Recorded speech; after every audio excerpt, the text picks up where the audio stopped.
key thematic areas of the 2025 national budget is agriculture, and the Center for Trade Policy and Development centers part of its digital advocacy work on key sectors such as agriculture, trade, and investment.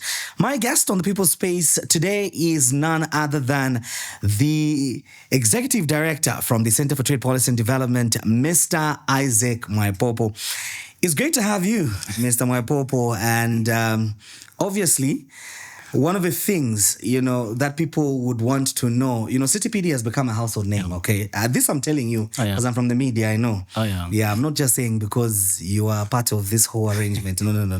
Thank you. I just want to make that very clear. Thank you. So, obviously, CTPD is one of those CSOs that has maintained credibility and has remained to be an ally when it comes to development with different players altogether. But being at the helm of CTPD, being a household name within the Center for Trade Policy and Development, who is Isaac Mwaipopo beyond that? Quite a big question. So thank you so much for hosting me on the People's Space. And in terms of a brief background of who I am, of course, I hold so many titles, with the first most important title being that I'm a father of two. That is, I am Isaac Mwaipopo, born in 1988.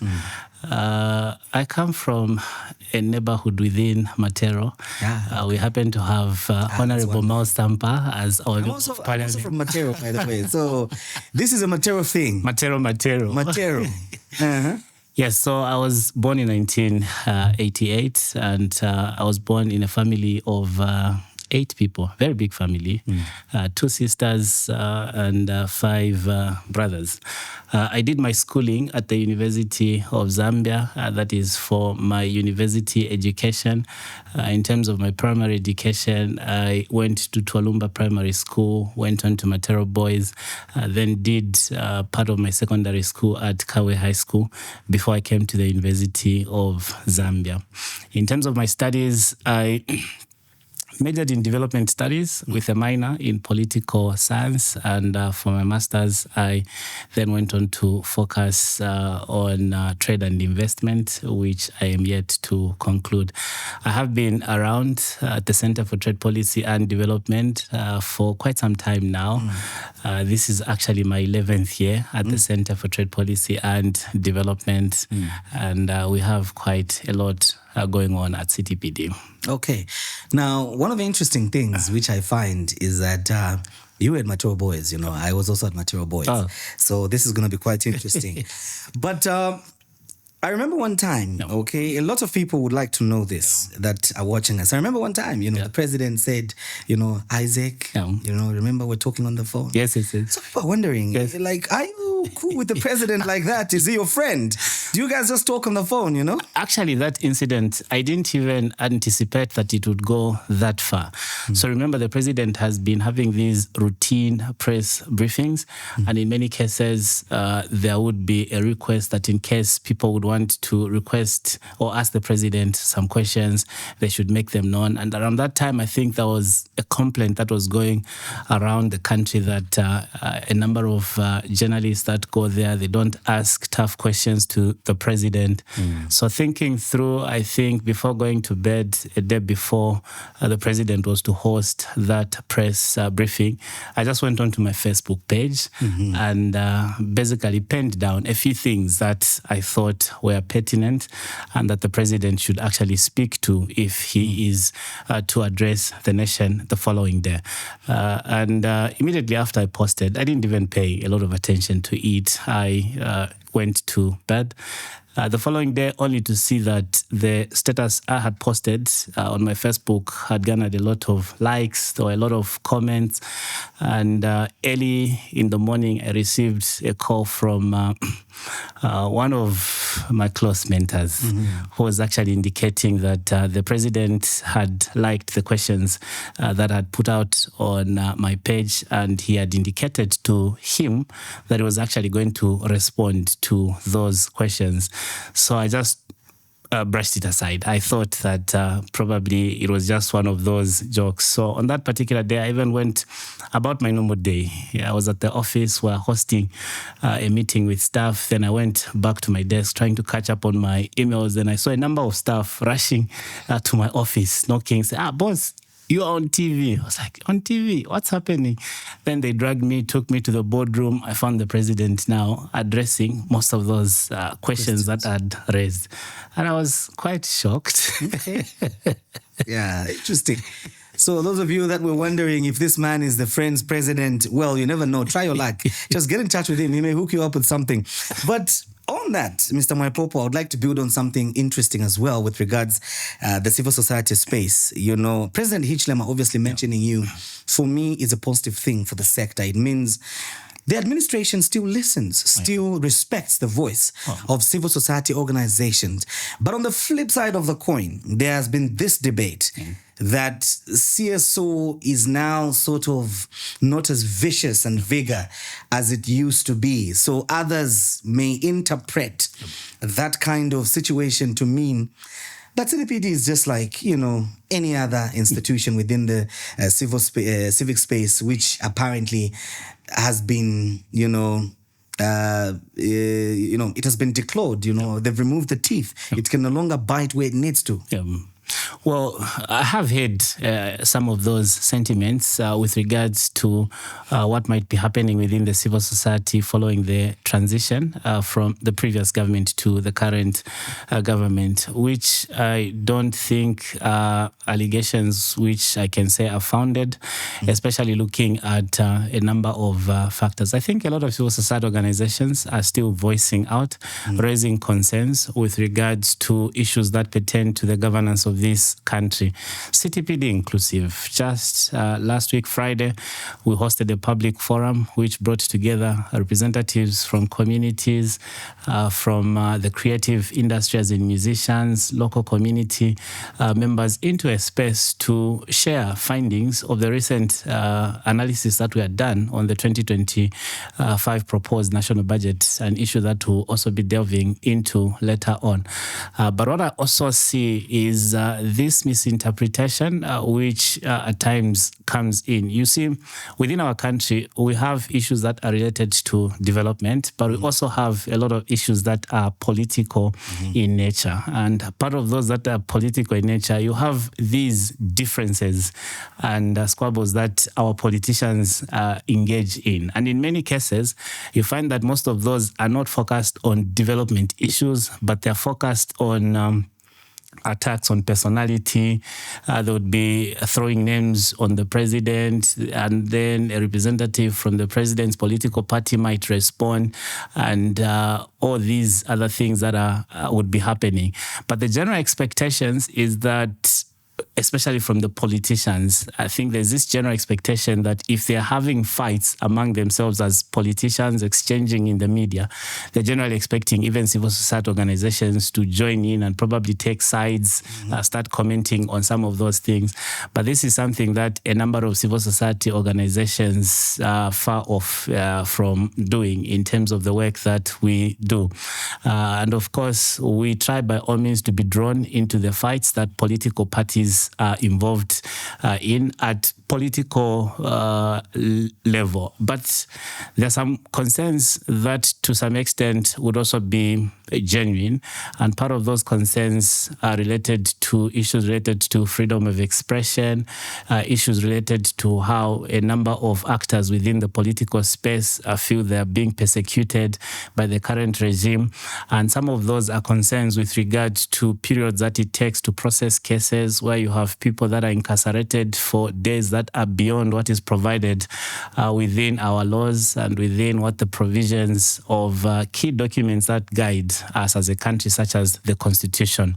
So on some of those genuine concerns, they have come through to the civil society organizations, and we've seen a number of civil society organizations raise concerns, voices. But it would also be good for the public to have a sense of appreciation that it's not every civil society organization that works on governance governance issues. There are also other specializations within the development space, such as focusing on economic matters, public policy issues, research and development. And that's where institutions like the Center for Trade Policy and Development, the Jesuit Center for Theological Reflections, as well as other organizations that are involved in policy research that is related to the economy probably come in. So it's not all of us that can be drawn in to discuss politics. There are others within the space that have a lot more focus on what the budget says, how will it impact people, what does the poverty statistics reports indicate, and how can we change the course of direction, what's happening in the mining sector, how can we improve the situation for actors in the sector, and things like that. Interesting submission there, Mr. Mwaipopo. Now, you became an executive director at relatively a young age. Quite young, you know, looking at the way African politics, or sorry, not politics, but leadership. Look at the way African politics, leadership normally, leadership. I don't know why I keep on saying politics, you know. I think anyway. It could be a suggestion and a prophecy. But anyway, you never know. I'm talking to somebody who is the president's friend, so you never know. But looking at, you know, the dynamics of African leadership, normally we tend to see people occupying positions of authority, decision-making when they're older. When they're older. That's the pattern.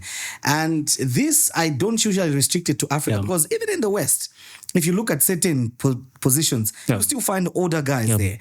So how was it like for you? Well, it is true that both on the continent as well as within our country, there's still a lot that needs to be done in terms of supporting the growth and participation of young people in strategic leadership positions. Not only positions, but also supporting to execute ideas that they have pertaining to their country, their community, as well as their life in general. So I came in as the executive director at the Center for Trade Policy and Development at the age of 28.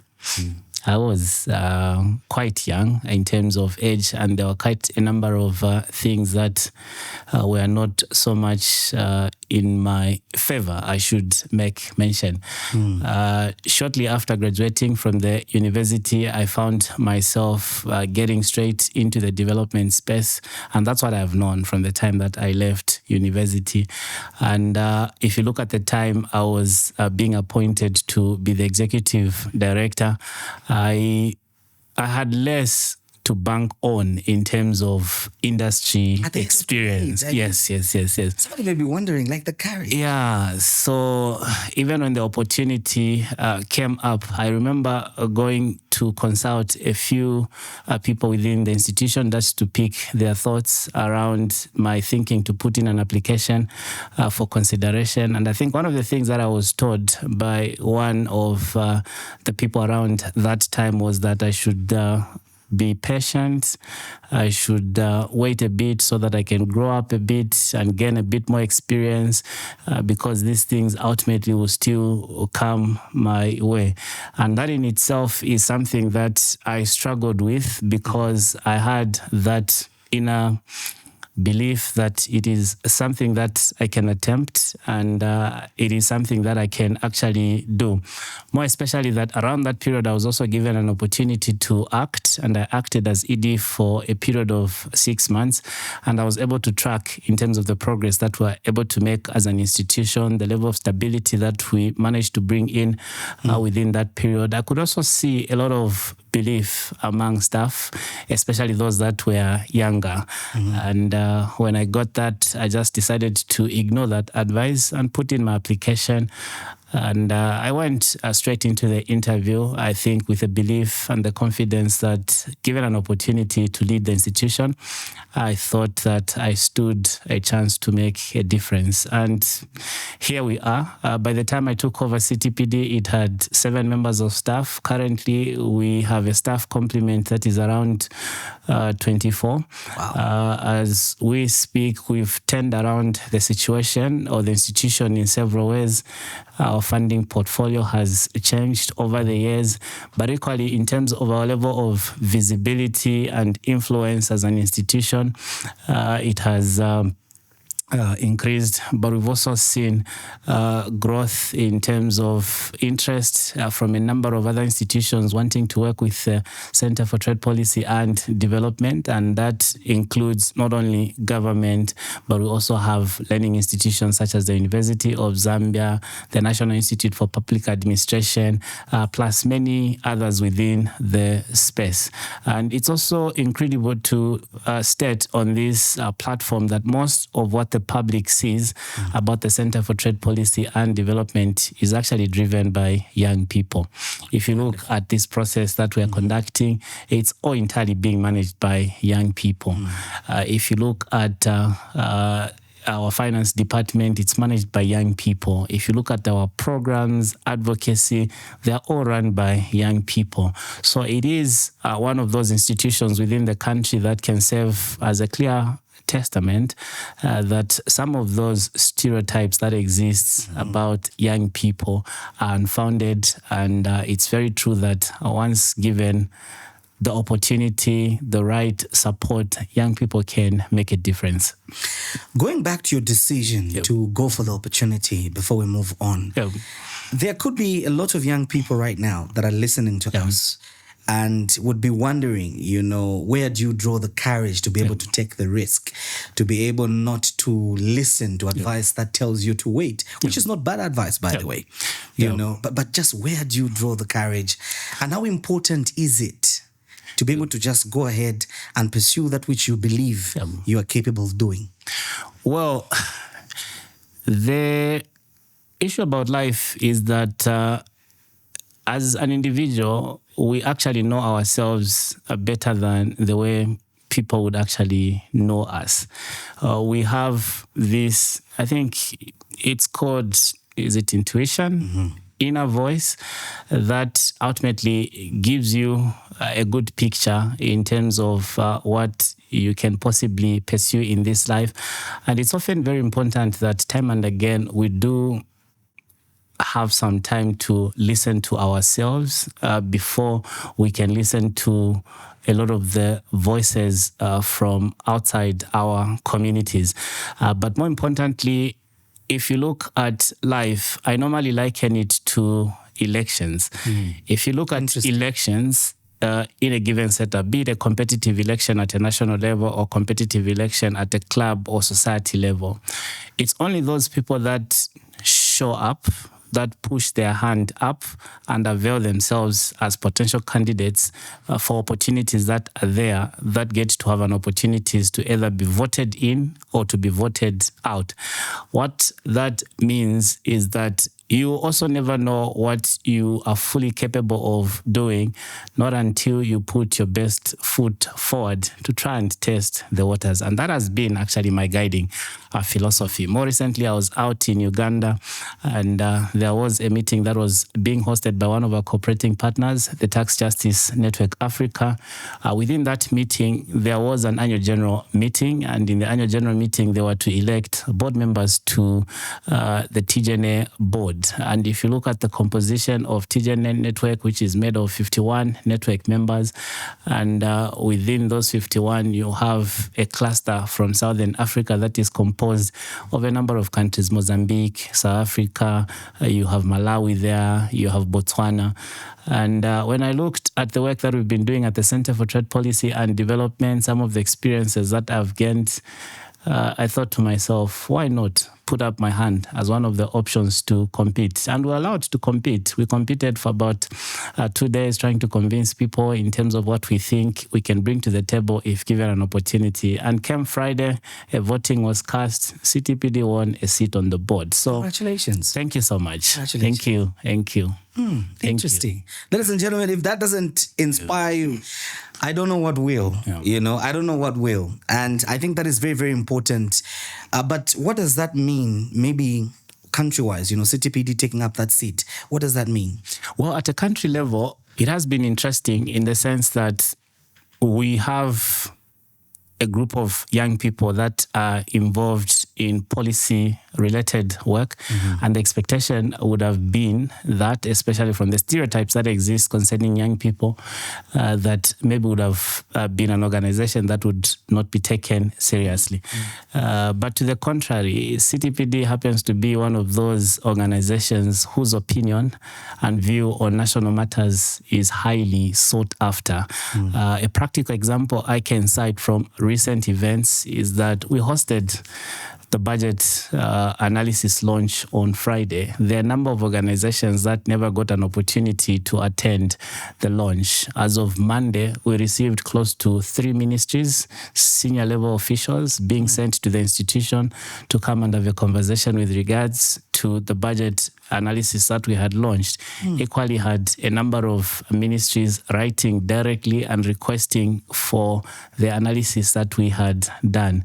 This is just among a few of the examples. If you look at even a request that we received from strategic oversight institutions like Parliament requesting for us to provide input into the process, as well as strategic ministries just requesting that we provide some thinking with regards to formulation of regulations. That is just a good example that young people can be taken seriously, but they also have to play a role in taking themselves seriously if the society, government is to take them seriously. I think the important point there is playing a role as young people if we are to be taken serious. Now, talking about the budget that you alluded to, of course, again, congratulations on that important milestone and for maintaining credibility and for being willing, to work with government and other stakeholders. One of the things that a lot of people have spoken highly of when it comes to the 2025 national budget is the theme.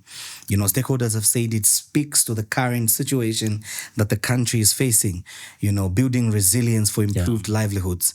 The people of Zambia obviously need some improved livelihoods. That's a no-brainer. And resilience, looking at the drought and all these things. How does CTPD interpret this particular theme? Well, we went a step further in terms of helping the public to further understand why there is need to build resilience. In the first place, we recognize that we have an energy crisis that has been going on for some time, and this energy crisis has impacted a number of sectors. Part of the sectors that have been impacted includes the local manufacturing, but we also have domestic users that have been impacted. And I do think that even within the hotel industry facilities like where we are now, it is a big challenge for them to run their business without opting for an alternative energy source.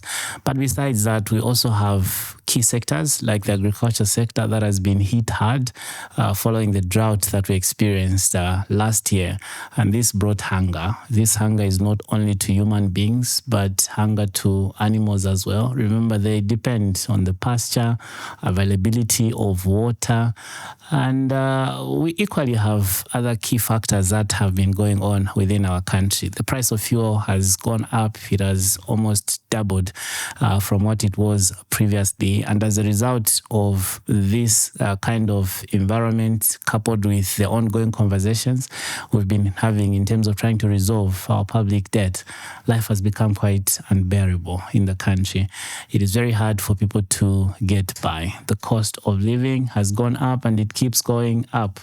Inflation is on the high side. The central bank has been trying to work with the Ministry of Finance to bring it within target range of 6 to 8, but this has been a struggle. So I think having this sense of appreciation, the government of Zambia through the national budget did acknowledge that these are some of the things that are going on, and they're trying to put in place some of those measures that you are alluding to help people remain more resilient, enduring. I think we're talking about issues of coping, making adjustments so that ultimately we can survive this situation. How adequate are those measures? We can look at what the numbers are saying.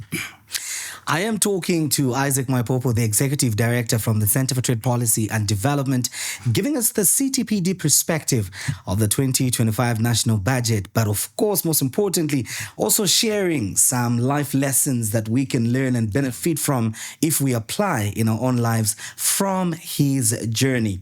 For now, we'll take a break. I'll be back shortly and we will continue with the conversation.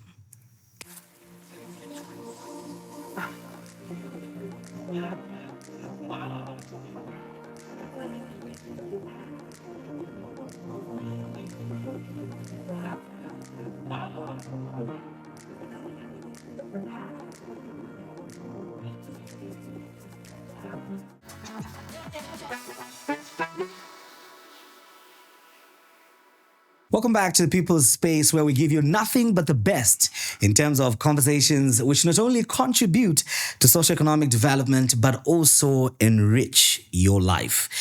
Now, Mr. Mwaipopo, talking about conversations that go beyond the cliche and what we're accustomed to. There's something I noticed. There's a detail that's missing in this whole conversation, and I can't help but go back to it. You mentioned that you're a father of two. So I'm just wondering whether I did not hear clearly, or maybe you just forgot to mention that those two children have a wife, or maybe they are baby mamas. We don't know. We want to know. Oh, they are baby mamas. Of course, I am married. I am married to a very intelligent young lady who goes by the name of Barbara Muntanga. We've been married for the past 6 years, and in our marriage, we have been blessed with 2 kids, both boys, and you can imagine the type of energy we have within the house. So one is 6, the other one is 2. She is an economist by training, and I think that's the brief I can share. So, colleagues, tough luck. Those of you that were texting me, asking me whether this man wanted to, you just heard for yourself. He's off the market. He's gone, man. Anyway, picking off where we left off, Mr. Mwaipopo, obviously, I know when we look at the 2025 national budget, one of the key areas that it focuses as we aim to restore, build resilience, restore and improve the livelihoods of Zambians is agriculture that offers an opportunity for the people steering the wheel to do that. And I know that agriculture is close to your heart. Very. And one of the things that, first of all, before we get into what you think from a budget perspective, let us in a little bit on your experience when it comes to agriculture. Oh, the agriculture sector is so close to my heart, both in terms of training, in terms of practice, as in the work that we do, but equally at a personal level, I'm actively involved in agriculture.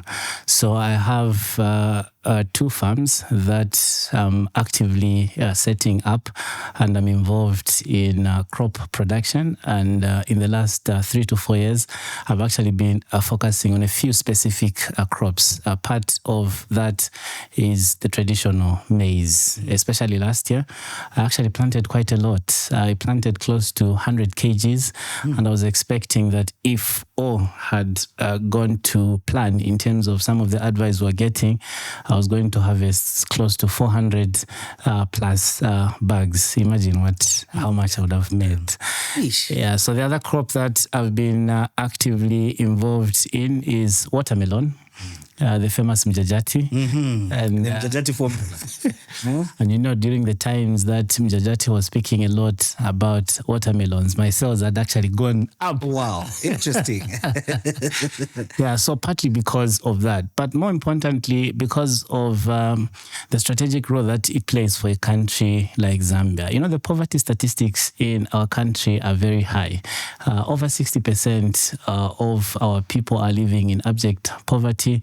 And if you look at most of the key economic drivers we have, agriculture is strongly identified as the sector that can play a pivotal role in terms of lifting those people out of poverty. Number one, it employs a lot of people. If you look at the process of producing a crop, there's a process of land preparation. There's a process of planting. If you do not have machinery to plant, people get involved to assist in the actual planting. Besides that, there's also the process of weeding in terms of ensuring that the crop is growing in a very good environment, and ultimately the harvest side. So there are a lot of people that actually gets to have an opportunity to engage in this value chain. But equally, you see most of what we eat is produced by farmers. And if we do not have a production going on, it means that besides being poor, we would also have a lot of people dying because of poor nutrition and so forth. So every time the budget is presented, besides paying attention to tax and non-tax measures, besides paying attention to how sectors like mining would have performed, we always find time to go and look at the agriculture sector. How much has been allocated? Where is that money going? And the sad story that we are seeing is that we have continued on the pattern of providing resources to mostly two programs, the Farmer Input Support Program and the Food Reserve Agency, which is sad, especially if we want to diversify and grow the sector so that it can contribute to the growth of this country. One of the things that has impacted agriculture and other sectors of the economy devastatingly is the issue of the drought, which in a broader sense could be encompassed in climate change. What are some of the mitigating measures do you think can be implemented to be able to tackle this challenge? And also, you can add to that thought, what do you think can be done to improve agricultural productivity? Because in as much as we have a lot of people involved in agriculture, but productivity still has remained to be a great challenge, agricultural productivity. Well, as a country, we first of all need to get to a place where we need to increase our regard for research and the findings that are coming out of various studies, predictions, and researches that are done by various institutions. If you look at what we experienced last year, it was predicted. Information was all out there, and that information had been provided many years ago to indicate that getting into 2024, we're actually likely to experience the El Nino. It was even named, and we're less likely to have enough rainfall for production. But what did we do as a country? That was ignored. And in ignoring that, we went about our business the usual way, provided a lot of maize seeds, and then we didn't also pay particular attention in terms of the ecological zones where we were not going to receive enough rainfall. Those places where we were expected to have enough rainfall, instead of beefing up in terms of seeds and ensuring that we grow more in those zones, we went our business as usual.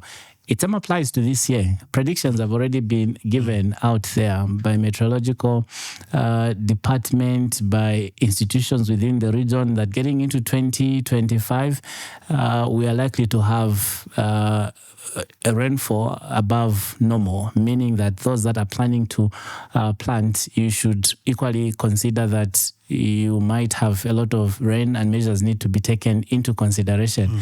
On the other hand, there's also a warning that there's a possibility that in some of the places we might have floods. So that in itself should trigger a response to an extent that whatever resources that we have are equally aligned to what the science is saying, to what the research is saying. And that's one of the things that has been missing for a long time. If you look at the 2025 national budget, out of the 17 billion that has been allocated to go to the agriculture sector, a huge portion of it is actually going towards the Farmer Input Support Program.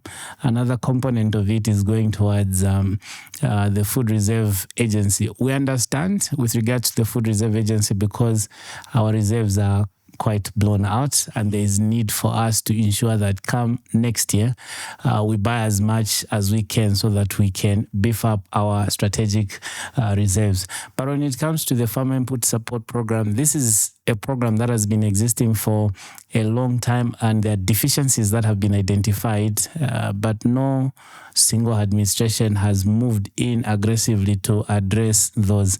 It's still business as usual, providing farming inputs. Of course, for a change, getting into 2025, there's a proposal to go the e-voucher route 100%.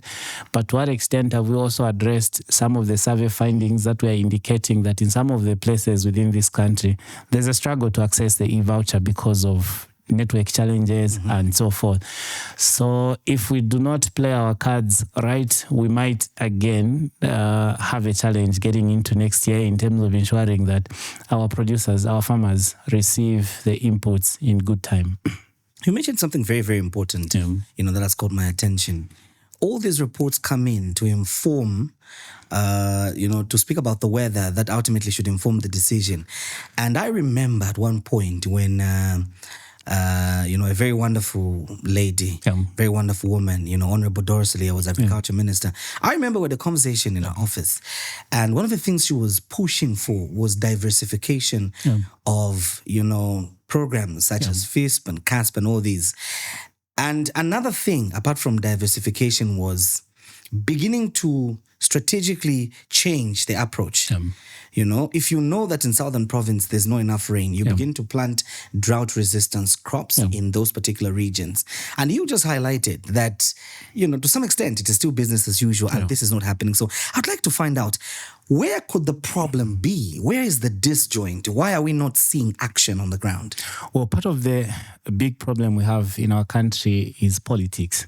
So if you look at the agriculture sector, politics has infiltrated the sector, and it has also affected us to take decisions that would ultimately improve and support the sector in a meaningful way. So historically, programs like the Farmer Input Support Program have been used to win elections.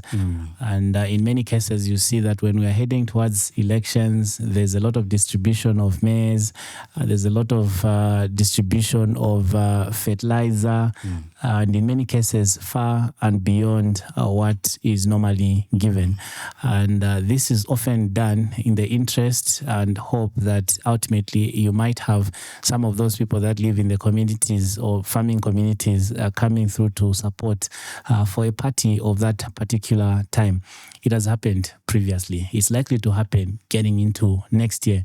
Remember, we're going into elections coming 2026, and 2025 is probably the last year where you might have maybe a chance to fully implement a budget, because the budget that will be presented in 2025 getting into 2026 might not be fully executed or implemented. The Constitution provides that when we get into August, we need to host or hold general elections.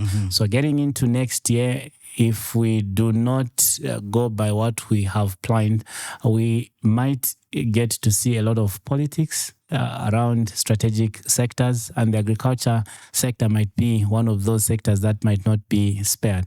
But speaking through in terms of what needs to be done, thinking ahead in terms of the future for all those that are given opportunity to govern this country, including that current administration, we need to start paying a lot of attention on research and development in the agriculture sector. We need to avoid the continuation of offering a lip service on the agenda around irrigation. There is need to come up with irrigation systems and facilities that are affordable, targeted, and we begin to roll out most of those programs such that in most of the communities where their lives are largely dependent on agriculture, they can also start tapping into groundwater. Part of the research should also be situated around having a good understanding in terms of potentially how much we might have in terms of groundwater. There have been conversations around water harvesting. It would be very important that we shift them from conversation to actualization. It is steps like that which will ultimately lead to job creation and also helping to lift people out of poverty. The last aspect is the issue of technology, adoption of existing technology.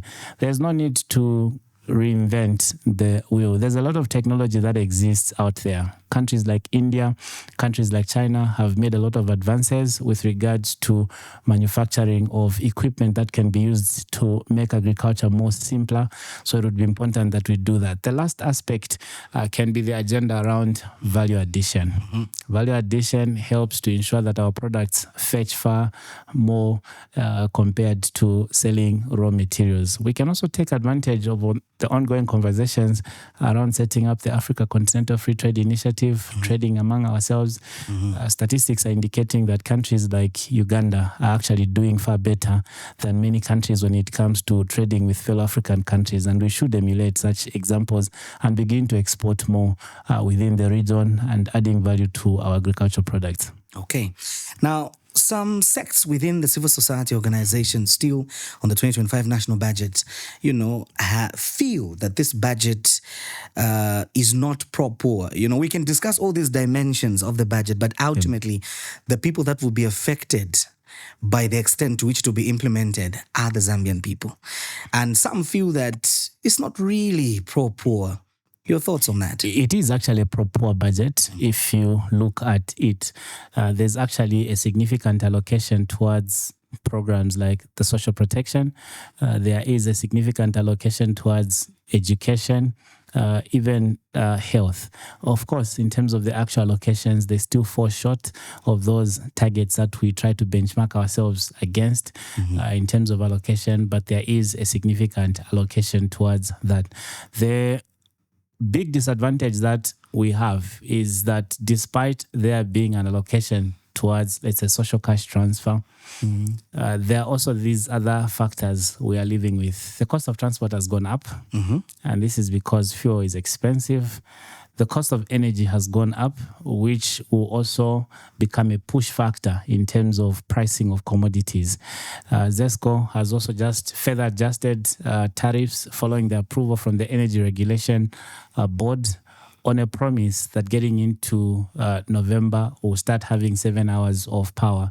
Is it assured? We doubt that it is assured that we'll start having 7 hours of power. For a simple reason that the power utility company has pronounced itself to so many promises that it has failed to live up to. The other doubt that comes in from the Center for Trade Policy and Development is that within the 2025 national budget, the minister alluded to the fact that we've actually been importing power from Zimbabwe, Namibia, South Africa, and Mozambique. So it begs questions. How much have we been importing? What has been the impact of what we are importing? Then what difference, or where is the same power taken to if we import? If we were importing plus what we already had, then there should have been a difference in terms of the hours that we are having access to electricity. But if we're already importing and there was no impact, so what guarantee is there that after adjusting the tariffs upwards, we'll then have increased hours in terms of electricity? The other thing that we also just had misgivings around the current tariff adjustment, the just ended one, was this promise to indicate that once we adjust, we are going to increase the hours. So, okay, does it mean that once we get to a place of stability, let's assume that there's water supply, there's increased water in most of these places we're generating power, does it mean that we'll revert back to the old tariff? Since in the current setup, we're saying we're adjusting so that we can pay for imports. When we stop imports, are we going to adjust backwards to the old tariff? So it would have been good for them to just sustain the argument that according to the cost of service study they had undertaken, there were measures that on an annual basis they were continuously going to be making adjustments on tariffs. That should have just been the basis, unlike attributing it to this situation we are in, more like guilt-tripping citizens into accepting to adjust electricity, which they'll not adjust backwards, they'll keep adjusting upwards according to the cost of service study and findings and recommendations which have further been embedded in the IMF extended credit facility that we're implementing getting into 2025. Mr. Mwaipopo, as we get to wrap up our conversations due to the interest of time before my director kills me, briefly, how important is it to balance? You talked about some of the positives, increased social spending. How important is it to strike a balance between increased funding or investment in social sectors and also in productive sectors of the economy? It's very critical. It's actually there's need for us to come up with a plan that can get to address some of the push factors with regards to the cost of living. One of them is addressing the constraints and challenges we have in the agriculture sector. We need to get to a place where we can mass produce. We have a lot of retailing stores, chain stores within the country, whose names I won't mention here. But if you go in most of these chain stores, most of the products that they're stocking are products that are coming through from our neighboring countries like South Africa. So if we become more aggressive, we can also start substituting those imports and begin to consume more of what is produced locally. It's strategies like that which will help to push down on the cost of living and also increase options, because we are largely depending on what is imported into the country. I think the other aspect is the energy sector that needs a lot of attention. ZESCO, working with other bodies like the Energy Regulation Board and other players, have approved a lot of power purchase agreements. It is not known what they total up to with regards to what those power purchase agreements in terms of producers are proposing to be supplying to Zambia. We might need to learn from Ghana. It signed a lot of independent power purchase agreements and they ended up having an oversupply beyond what they needed, but they still had a commitment to be paying according to the agreement. Other than that, it's a big question around most of these power purchase agreements we've been signing the last 3 or 4 years. Where are we? How far have we gone in terms of setting them up? When are we likely to have them come on board in terms of helping to alleviate the suffering of the Zambian people? So addressing some of those things would ultimately start helping to bring in stability, but also start pushing prices on key commodities that people rely on to get by. In less than a minute, Mr. Mwaipopo, earlier on you cited Uganda as the best example that is sort of implementing the SAFTA.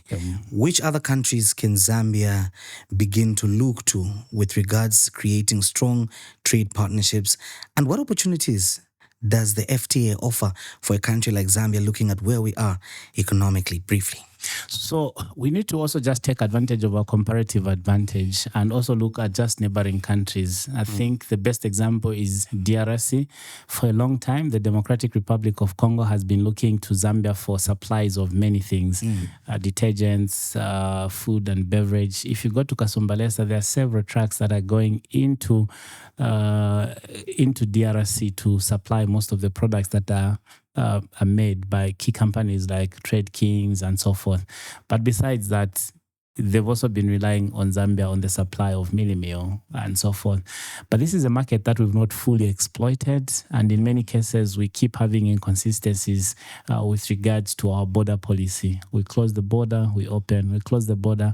Someday, that is our fear at the Center for Trade Policy and Development, we might wake up and find that another neighboring country has capitalized on that.